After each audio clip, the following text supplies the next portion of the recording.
ગુજરાત રાજ્યના ડીજીપી શ્રી દ્વારા રાજ્યભરમાં કારાવાસ 2 નામનું ઓપરેશન તારીખ 8/6/2026થી 21/6/2026 સુધી રાખવામાં આવેલ હતું, જેમાં જેલમાંથી પેરોલ જમ્પ કરેલ તેમજ કેદી જાપ્તામાંથી ભાગેલ તેમજ ગુનાના કામે નાસ્તા ફરતા આરોપી હોય તે તમામને પકડવાની એક ઝુંબેશ રાખવામાં આવેલ હતી.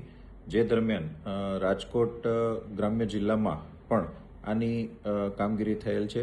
જે કામગીરીમાં રાજકોટ રેન્જના ડીઆઈજીપી શ્રી નિર્લિપ રાય સાહેબ તેમજ રાજકોટ જિલ્લાના એસપી શ્રી વિજયસિંહ ગુર્જર સાહેબની સીધી સૂચના અને માર્ગદર્શન હેઠળ એક ટીમની રચના કરી અને અલગ અલગ 5 ટીમો દ્વારા આ આરોપીઓને પકડવાની ઝુંબેશ હાથ ધરવામાં આવેલ હતી.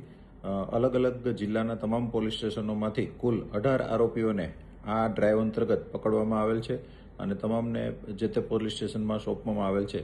આ ડ્રાઈવ દરમિયાન ગુજરાત રાજ્ય તેમજ આસપાસના તમામ રાજ્યમાંથી પણ આરોપીઓને પકડી અને હસ્તગત કરવામાં આવેલ છે અને તમામ 18 આરોપીઓને જે તે પોસ્ટમાં સોંપી અને ઓપરેશન કારાવાસ 2ને સફળ બનાવવામાં આવેલ છે.